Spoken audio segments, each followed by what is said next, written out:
I hadn't been to a music festival in decades.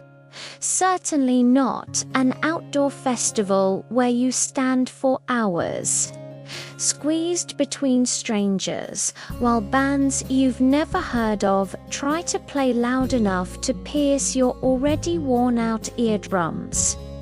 But my daughter Sarah had given me the tickets as a 60th birthday gift. "Come on, Mum, you used to love music. Remember when you had a life?" And her affectionate sarcasm had hit deeper than she probably intended. So there I was, on a sunny Saturday afternoon in June, at the Blue Ridge Music Festival, surrounded by thousands of people, most of them decades younger than me, all seeming to know exactly where they wanted to be. I wandered aimlessly between stages, holding a warm lemonade I wasn't really drinking, feeling completely out of place. That's when I heard the music. Not the festival music, something soft and folksy was playing on the nearby acoustic stage. No, it was something different. Someone playing guitar, off-key, strumming familiar chords I hadn't heard in forever. Wonderwall by Oasis. Our song. Mine and Michael's. I turned, searching for the source of the sound, and there he was, sitting on a grassy slope away from the main crowds, guitar in his lap, hair now almost completely grey falling over his forehead as he concentrated on the chords. He wore a faded Grateful Dead t-shirt and jeans torn at the knee, and even from a distance, even with 42 years since I'd last seen him, I would have recognized Michael Cooper anywhere. My heart did that stupid thing, that involuntary leap that shouldn't be possible at 60. My hands started to sweat, and suddenly I was 17 again, sitting in Michael's parents' basement, listening to him play this same song dozens of times until he got it right, swearing that someday we'd be rock stars playing for thousands. Well, neither of us had become rock stars. I should have walked away, should have returned to the safety of the anonymous crowds. Instead, I found my feet carrying me across the hill toward him, each step bringing back memories I had carefully buried for 4 decades. He didn't see me approach. He was too lost in the music, eyes closed, fingers finding the chords with that muscle memory ease that comes from years of practice. I stopped a few feet away, just listening, letting the music wrap around me like an old, familiar blanket. When he finished, there was a moment of silence. Then I spoke. "You're still playing the F-sharp minor chord wrong." His eyes opened, his head lifted, and for one endless heartbeat, he just stared at me, his face cycling through shock, confusion, and then recognition. "Rebecca." My name came out hoarse, disbelieving. "Rebecca Matthews." "The same." I tried to smile, but I was sure it looked more like a grimace. "Still criticizing your guitar technique after all these years?" Michael set the guitar aside slowly, as if afraid a sudden movement might make me disappear. Then he stood up more slowly than he would have at 18, his knees clearly protesting, and we stood there, two old friends separated by feet and decades. "My God," he finally said. "Rebecca Matthews, how long has it been?" 42 years, 4 months, about 11 days. The precision surprised me as much as it probably surprised him, she counted. Apparently, I put my hands in my pockets, suddenly uncomfortable. "Sorry to just show up like this.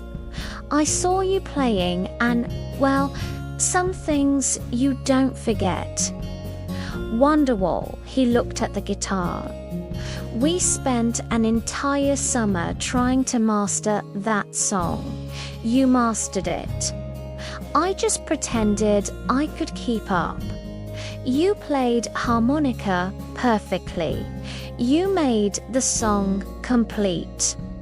Michael took a step closer. "Rebecca, I don't know what to say. You look ... told, because I am old. 60 years old.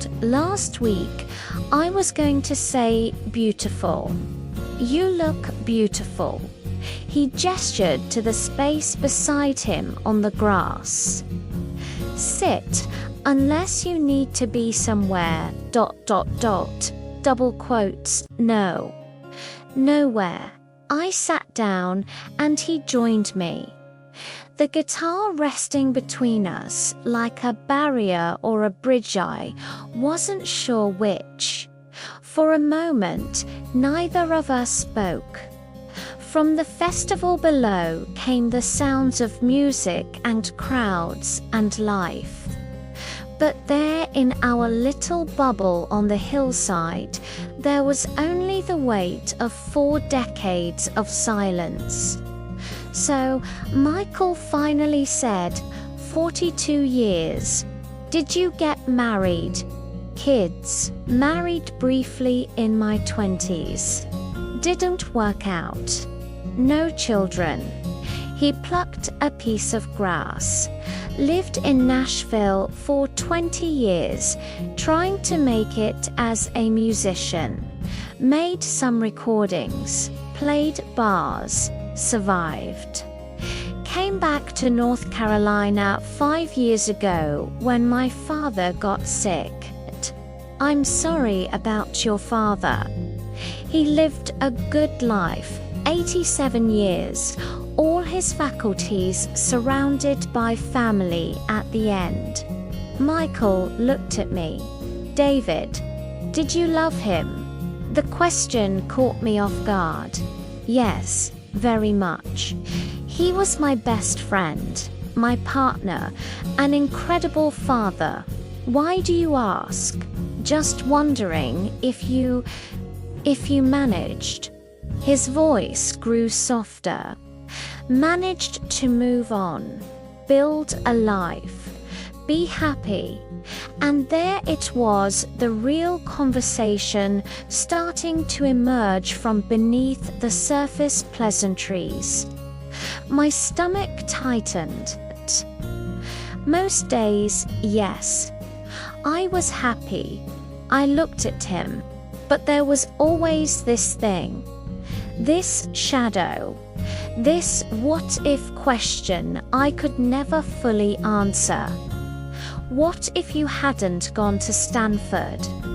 What if I hadn't stayed here? Michael said quietly. What if we'd been brave enough to try to make it work? Michael briefly closed his eyes. Rebecca, I've thought about you for 42 years. Not every day that would be pathological, but often enough. Wondered where you were, what you were doing, if you were happy, if you still thought about me. Is that fair to him? Probably not, but he loved me anyway. And I loved him back in the way I could. I looked at Michael. Loving you didn't mean I couldn't love him. It just meant my heart was big enough for both. Even if one chamber was always closed. Michael was quiet for a long time.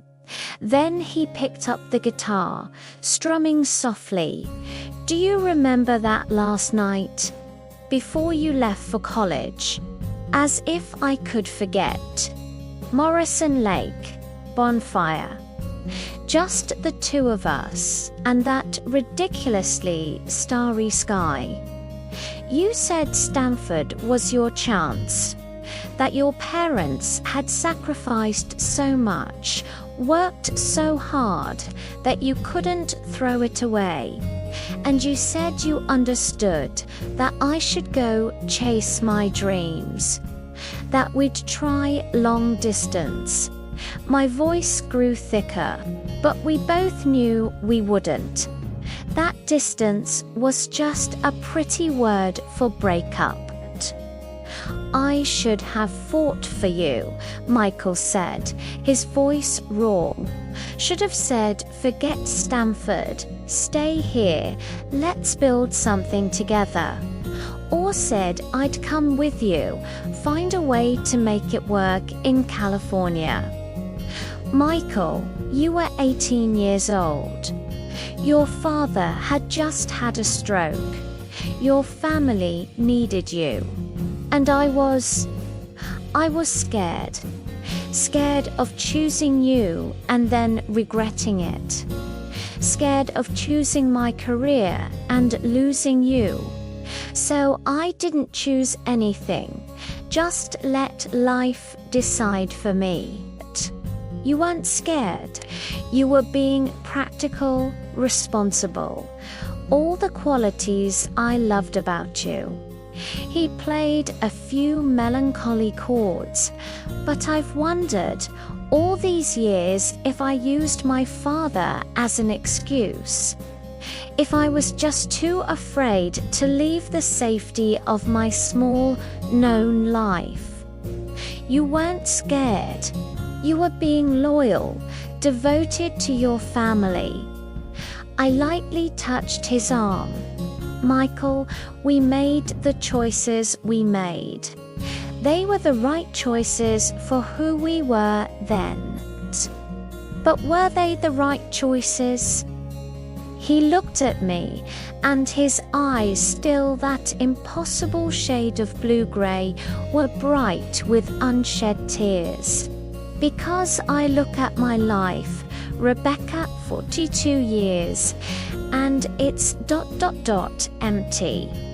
I have my music, a few friends, a small house that's slowly falling apart, but I don't have anyone, never had anyone, not truly, because no one was you. My heart was breaking and reassembling at the same time. You can't say these things. Why not? We're 60 years old, Rebecca. How much time do we have left to keep not saying things? He was right. My God, he was right. I'd spent a lifetime being careful, appropriate, safe. And where had that gotten me? An empty house, lonely nights, and the constant awareness of something missing. You're right, I finally said. So let me say some things too. I loved David, but I loved you first, and differently. He was my adult, mature, responsible choice. You were my heart's choice. My wild and scary and impossible choice. I turned to face him completely. And not a single day goes by that I don't wonder what our life would have been like if we'd been brave enough to try, Rebecca. But here's the thing. We can't go back. We can't get those 42 years back. I can't undo my marriage to David, and I wouldn't even if I could, because he gave me my daughters. You can't undo your life in Nashville, your struggles, your growth. Those things made us who we are. So what do we do? Michael asked, his voice barely more than a whisper. Just part ways again.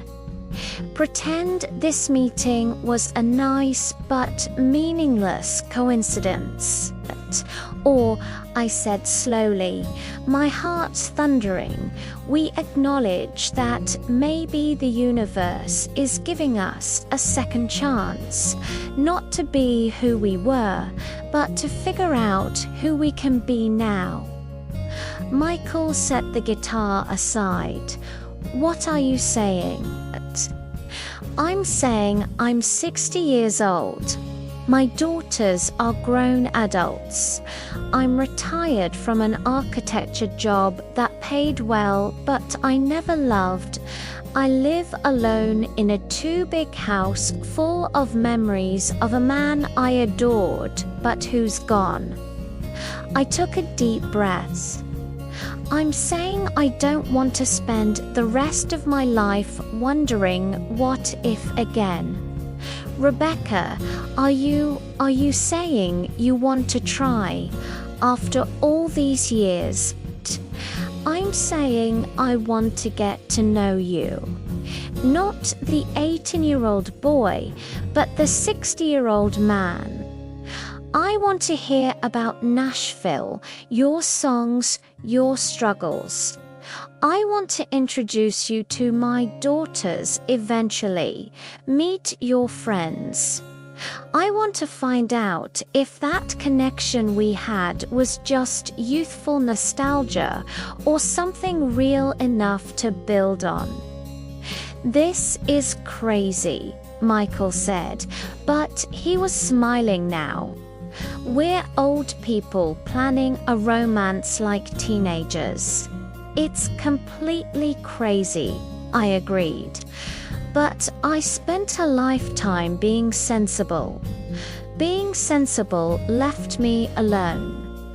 So maybe it's time to try crazy. Michael laughed that deep, warm laugh I remembered from so many nights in his parents' basement. You were always the cautious one. I was the wild one. Maybe it's my turn to be wild. What if it doesn't work? What if we find out we're completely different people now, that connection is gone? Then at least we'll know. We'll finally have an answer instead of a question. I took his hand, older, spotted, but still strong. Michael, I can't promise forever.